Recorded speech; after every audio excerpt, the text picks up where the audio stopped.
আজকে আমার বর আমার উপরে রাগ করে ভোর রাত্রে বাড়ি ছেড়ে পালিয়ে গেছে। তো যাই হোক, কেন হয়েছে বা কি নিয়ে আমাদের ঝগড়া হয়েছে সেটাই তোমাদের সাথে আজকে শেয়ার করবো। বন্ধুরা, গুড মর্নিং। কেমন আছো সবাই? আশা করি ভালো আছো। এখন বাজে দেখো টাইমটা, ওই যে ঘড়ি 5টা বেজে 15 মিনিট হয়েছে। অনেক দাদাভাই উঠেছে, যাবে যেহেতু একটু লেট হয়ে গেছে ঘুম থেকে উঠতে। আর আমি আমার মতো কাজকর্ম করবো। তো দুয়ারে জল দেওয়া হয়ে গেছে, বাইরেটা কিন্তু এখনো অন্ধকার। আমি এখন একটু কিছু বাসন ছিল রাতের বেলা ধোয়া হয়নি, বাথরুমে গেছে, বাথরুমে স্নান করে আস্তে আস্তে বাসনগুলো ধুয়ে চা করে দিই। চলো ঝটপট কাজগুলো করে নিই। এইবার কথাটা তোমাদের খুলে বলি, প্রথমটাই দেখেই শখ হয়ে যাবে, ভেবে বসবে কি হলো বাবা, দাদা বৌদির মধ্যে আবার এবারও কি অশান্তি। এই তো সুন্দর জুটি। আসলে অশান্তি কিছুই হয়নি, বাড়ি ছেড়ে যেতে বাধ্য হয়েছে কর্তব্যর জন্য। কর্তব্য না, যাই হোক বাড়িতে যেতে হতো। যাই হোক, কোথায় গেছে আগে সেটা বলি, তাহলে গুছিয়ে বলতে পারবো। আমি ফট করে গুছিয়ে বলতে পারছি না তোমাদের।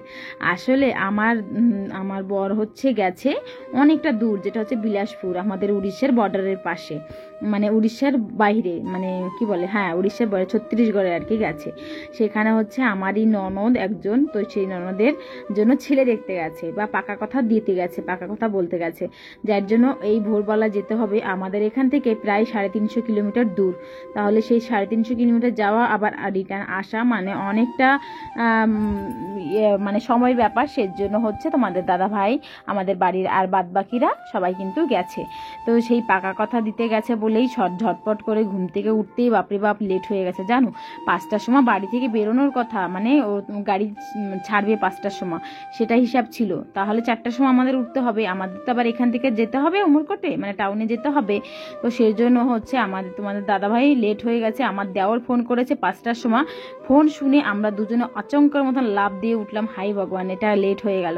তাড়াতাড়ি করে সমস্ত কাজকর্ম, তোমাদের দাদাভাই বাথরুম গেছে, বাথরুম করে স্নান করে চলে আসছে। আর আমি ঝটপট করে বাসি থাল বসন ছিল রাতের বেলা ধোয়া হয়নি, তো সেগুলো ধুতে আসলাম। ও বাথরুম থেকে আস্তে আস্তে আমার বাসি থাল বাসনগুলো ধোয়া হয়ে গেছে, গ্যাসটা পোছাপোছি কমপ্লিট হয়ে গেছে। এখন কি হয় জানো, রাতের বেলা লাইভ ভিডিও করি, তো যার জন্য আমার রাতের বেলা বাসনগুলো ধুয়ে ধোয়া হয় না। তো যাই হোক, সের জন্য কাজ করতে একটু লেট হয়ে গেছে। আর এখন বাসি ঘরটা যেহেতু এত দূরে যাবে, বাসি ঘরে তো যেতে পারে না, হয়তো পারে বাসি উঠানটা পড়ে আছে। কেন জানো, অনেকটা রাত্র গো, 5টা হলেও এখনো অনেকটা রাত থাকে। উঠানটা ঝাড় দিনে কিন্তু আমি বাসি ঘরটা ঝাড় দিই, তারপরে কিন্তু আমার বরকে পাঠিয়েছি। যেখানেই যাক না কেন, রাত 4টার সময় বা 3টার সময় যাক, আমি কিন্তু রুম কিছু না হলে আমার বেডরুমটা হলেও আমি ঝাড় দিয়ে দিই সব দিনের জন্য। তো যাই হোক, বাসি ঘর থেকে কোনো বেটা ছেলে মানুষ কখনো বাড়ি থেকে বেরোতে নেয় বাসি ইসের থেকে। তো সেই জন্য আমার সেই জিনিসটা সব দিনের জন্য মাথায় রাখে। এই কথাটা আমার শাশুড়ি মা আমাকে বলেছিল, বৌমা আমার বর যেহেতু মাসে একবার করে মিটিংয়ে যায় জয়পুরে, তো সেই সময় আমার নতুন থাকতে আমাকে বলেছে, বৌমা যতটা রাত্র হোক বা যতটা ভোর হোক না কেন, তুমি কিন্তু বাবুকে বাসি ঘর থেকে কখনো পাঠাবে না।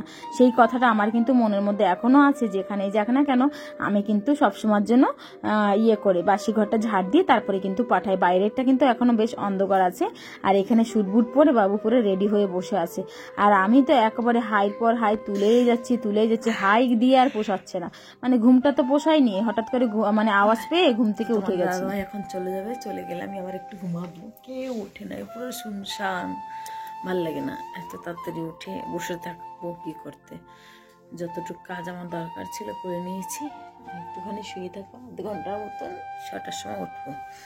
6টার সময় উঠলে সবাই ওঠে, আর না উঠলে ভালো লাগে না, মন মরা লাগে একা একা কাজ করতে। সেজন্য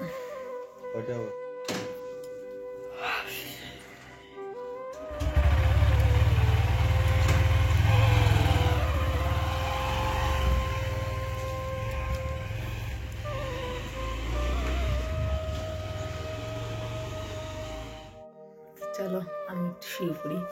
এখন 5:30 বাজে। 5:30 কিন্তু অনেক রাত্রিই আছে। তো দেখো, তোমরা বলো না, আমরা কম্বল গায়ে দিয়ে দেখো, কম্বল গায়ে দিয়ে শুয়ে আছি। ঠান্ডা পড়েছে, ঠান্ডা। দাদাভাই দেখলে তো জ্যাকেট পরে গেছে, ভোরবেলার দিকে অনেকটা ঠান্ডা লাগে। তো এখন ঝটপট করে ঘুমাই, আবার দেখি ঘুম আসে কি আসে না, আসবে তো না জানি ঘুম। তাও শুয়ে থাকি। আজকে রবিবার, ছেলে স্কুল যাবে না, একটু বেলা করে উঠলে কোনো ক্ষতি নেই, সেজন্য একটু শুয়ে থাকি। গলার আওয়াজ চেঞ্জ হয়ে গেছে। এখানে দেখো মিষ্টি নিয়ে আছে, ওই সাইডে সোনা নিয়ে আছে। চলো আমরা এখন একটু চোখ বুঝে উঠি, তারপরে দেখা। আমি যে তখন শুয়েছিলাম, আমি কিন্তু আর ঘুমাইনি, আমার আর ঘুমই আসছিল না। তারপরে আর উঠে গেছি, মানে আধা ঘন্টা মতন একটুখানি কোনোরকম শুয়ে 6টার সময় উঠে তারপরে বাদ বাকি কাজগুলো শুরু করে দিয়েছি। আর আমার হাই ছাড়া দেখে কে কে হাই ছেড়েছো আমাকে একটু প্লিজ কমেন্ট করে বলো, ঠিক আছে? আমি যখন ভিডিওটা ভয়েস ওভার করতে বসেছি, আমার নিজের হাই ছাড়া দেখে আমার নিজের এবার ভয়েস ওভার করার সময় হাই পাচ্ছিল এতটা পরিমাণে। তো এটাই হয়, একজনের হাই উঠলে কিন্তু আরেকজন কিন্তু হাই দিতে বাধ্য, ওটা একটা ন্যাচারাল জিনিস, তাই না বলো? কার কার হয়েছে এটা আমার কিন্তু অবশ্যই কমেন্ট করে জানাবে, ঠিক আছে? দেখা যাক কার কার হয়েছে। আমার কিন্তু এমনটা হয়, তোমাদের হয় নাকি সেটা কিন্তু অবশ্যই বলবে, ঠিক আছে? যাই হোক, আমি তো আর বাদ বাকি কাজগুলো থাকে যেগুলো গায়ে দেওয়ানো, সেগুলো তো তোমাদের সাথে শেয়ার করলামই না। যাই হোক, দেখা যাক আমার ননদের বিয়েটা কবে ঠিক হয়। আজকে কথাবার্তা হবে, ফাইনাল হবে, অনেকটা এক্সাইটেড আছি। কবে বিয়ে একটা বাড়িতে লাগবে। গেছে বছর একটা বিয়ে হয়েছে, সেটা হচ্ছে আমার দেওরের বিয়ে, সেইভাবে না আমি ভিডিও কিচ্ছু করতে পারিনি, মানে দায়িত্ব বেশি পড়ে তো, সেজন্য ভিডিও করা হয় না। এইবার ভাবছি মেয়ের বিয়ে তো, এক রাতের মামলা, আমি খুব জোর এনজয় করব আর খুব বিয়েতে মস্তি করব, সেই আন্দাজেই আমি কিন্তু অনেকটা মনে মনে খুশি আছি। যাই হোক, যত জলদি হোক তত জলদি হয়ে যায় যেন। তো সেটা ভাবেই খুশিতে খুশিতে ঘর দুয়ার ঝাড়া পোছা সমস্ত কিছু করছি, মানে বিয়ে এই লেগে যাবে, কবে হবে সেটাই একটা এক্সাইটেড কাজ করছে আমার মধ্যে। যাই হোক, সেটা তো তোমাদের পরে ব্লগে বলে দেবো, বিয়ে কবে ডেট ফেলেছে বা কবে কি হয়েছে, আর কোন ননদের বিষয়, ননদকে সামনে ভিডিওর সামনে নিয়েই তোমাদের সামনে শেয়ার করব, ঠিক আছে? কোন ননদের কথা বলেছি, তোমরা অনেক কয়টা ভিডিওতে তাকে দেখেছো, কিন্তু আমি এখন বলছি না, পরে তোমাদের আমি বলে দেবো বা দেখিয়ে দেবো কোন ননদের কথা আমি বলেছি। যাই হোক, ঘর দুয়ার ঝাড় দেওয়া পোছা আমার কমপ্লিট হয়ে গেছে, গায়ের কাজ তো হয়েই গেছে। এতগুলো জামা কাপড় নিয়ে আসছি, আর এগুলো হচ্ছে এখন চেঞ্জ করব স্নান করে, সেজন্য শাড়িটা বাথরুমে রেখে দিয়ে আসলাম। আর বাদ বাকি যেগুলো জামা কাপড় ছিল, তোমাদের দাদাভাই জামা প্যান্ট তো অনেক থাকে, রবিবার তো সপ্তাহ ভোর এইসব জামা প্যান্টগুলো পরে এক সপ্তাহের মাথায় আমি একদিনে ধুয়ে দিই। এটাই করি গো। আগে যদি মানে যেটা খুলে রাখতো সেটাই ধুয়ে ফেলতাম, এখন ওয়াশিং মেশিন আসাতে শরীরে আলসে ধরে গেছে। না গো, আলসা বললেও হবে না, কি হয় জানো, সকালবেলা গায়ের কাজে অনেকটা চাপ থাকে তো, যে জন্য জামা কাপড়গুলো ধুতেও ইচ্ছা করে না। আর ভালো ভালো জামা প্যান্ট না ওয়াশিং মেশিনে দিলে না কালার ফেড হয়ে যাবে, সের জন্য হচ্ছে হাতেই কাচতে হয় এই যে জামা প্যান্টগুলো। যাই হোক, এই জামা প্যান্টগুলো কিছুক্ষণ ভিজতে থাকুক, আমি যাবো এখন কাকিমার ঘরে জামা কাপড়গুলো ভিজিয়ে কাকিমার ঘরে যাচ্ছি। কাকিমার ঘর দোর এখনো ঝাড় দেওয়া হয় নাই, বেলা কিন্তু বেশি হয় নাই, ওই 8:30 কি 9:15 মতন হয়েছে। আমি আজকে ঘুম থেকে জলদি উঠলে যে কাজটা সব থেকে বেশি হয় সেটা হচ্ছে কাজটা খুব ভালো হয়। ঘুম থেকে ওঠাতে আমার কিন্তু কাজটা আজকে খুব সুন্দর হয়েছে, ঝটপট করে হয়ে গেছে। চলো ঝটপট করে কাকিমার ঘরটা ঝাড় দিয়ে ফেলি, আর হচ্ছে বাসি ঘরটা ঝাড় দিয়ে তারপরে আবার পুজো আশ্রা দেওয়ার আছে। তো যাই হোক, এটাই ছিল আমার আজকে বরের সাথে ঝগড়া করেছি। তোমরা আবার কেউ বললে না যে সত্যি বরের সাথে ঝগড়া করেছে কেন, এটা হচ্ছে আমি একটু মজা করে তোমাদের বলেছি। হ্যাঁ, তো ও হচ্ছে রাতের বেলা আসবে, আস্তে আস্তে পরের দিন সকাল হয়ে যাবে। আমি যেহেতু পরে ভয়েস ওভারটা করছি তো আমাকে ফোন করেছিল, আর আমি বিয়ের ইয়েটাও জেনে ফেলেছি, কিন্তু আমার খুব এক্সাইটেড, বলবো না আজকের ব্লগে, নেক্সট ব্লগে বলবো তোমাদের, ঠিক আছে? কবে বিয়ে ফিক্স হয়েছে, বাড়িতে কবে বিয়ে শুরু হচ্ছে আবার। তো যাই হোক, সের জন্য হচ্ছে আর বাড়ি আসবে না আজকে রাতের বেলা বেরোবে ওখান থেকে 10টা-11টার সময় খাওয়া দাওয়া করে বেরোবে। তারপরে হচ্ছে কিন্তু মানে বাড়িতে আস্তে আস্তে পরের দিন সকাল হয়ে যাবে, যেহেতু অনেকটা রাত্র, সারা রাত গাড়ি চালাতে হবে, পরের দিন সকালবেলা আসবে।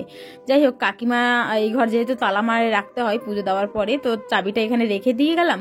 এখন চলো ঝটপট করে দরজাটা আটকে চলে যায়, পরে আবার পুজো দিয়ে তারপরে কিন্তু এই দরজাটা আমি প্রত্যেকদিন তালা মারিয়ে রাখি, যেহেতু কেউ থাকে না, আর এই ঘরটা আমাদের ওই ঘরের থেকে অনেকটা দূরে আছে, যার জন্য সবসময়ের জন্য তালা মেরে রাখতে হয় আর কি। চলো, এখন যেগুলো জামা কাপড় ভিজিয়ে রেখে এসেছি সেগুলো তো কাচতে হবে। তো এই বাড়িতে বিয়ে লেগে গেছে, তোমরা কিন্তু অবশ্যই কমেন্ট করে জানিও, কার বিয়ে জানতে চাইলে অবশ্যই কমেন্ট করবে, ঠিক আছে?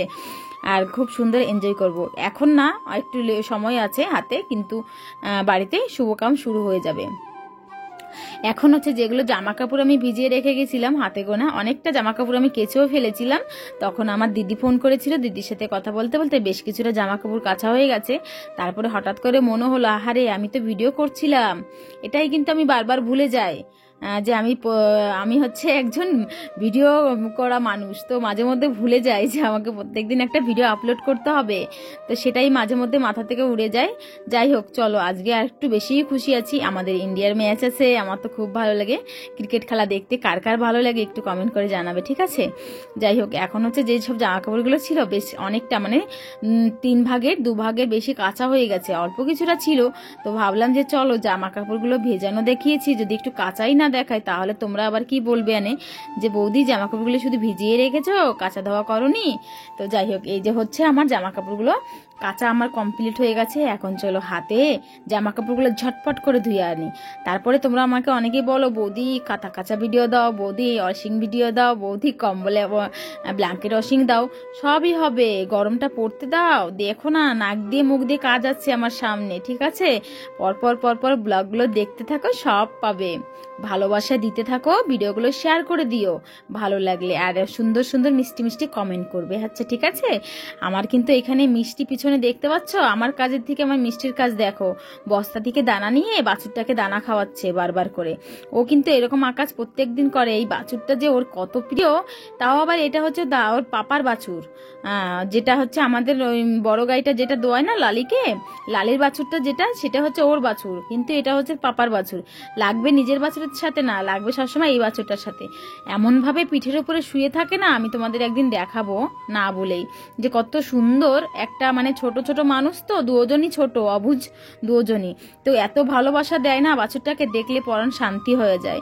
যাই হোক, ওর সাথে সারাটা দিন ওর কেটে যায়। এখন আর টিভি মোবাইল থেকে অনেকটা দূরে গেছে, ও এখন এই বাছুরের দিকটাই বেশি সময় দেয়। খুব ভালো লাগে গো। এই দেখো আমার কাজ দেখে আমার কাছে চলে আসছে, মা আমিও কিন্তু কাঁচা ধোয়া করব। আমি বললাম যে সরে যা, ঠান্ডা লাগবে, জল ঠান্ডা খুব, যেহেতু আজকে জল ছাড়িনি, ট্যাঙ্কির ঠান্ডা জল দিয়েই কিন্তু ধোয়া কাচা করছি আর কি। ও কি আর আমার কথা শোনে বলো? ও ওর মতন করে কাজ করছে। যাই হোক, আমার তো কাজ করা কমপ্লিট হয়ে গেছে। তো আমার আজকের এই ভিডিওটা তোমাদের কেমন লেগেছে অবশ্যই একটু কমেন্ট করে জানাবে, ঠিক আছে?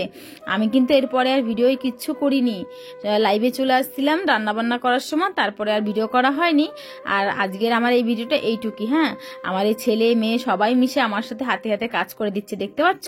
মিষ্টি জলগুলো ফেলে আমাকে সাহায্য করছে, কাজ তো করতে হবে কিছু না কিছু। তো আজকের আমার এই ভিডিওটা এইটুকুই, ভালো লাগলে পাশে থাকবে আর মিষ্টি একটা কমেন্ট করে জানাবে। আজকে আমার কাঁচা ধোয়া কমপ্লিট, সবাইকে বাই।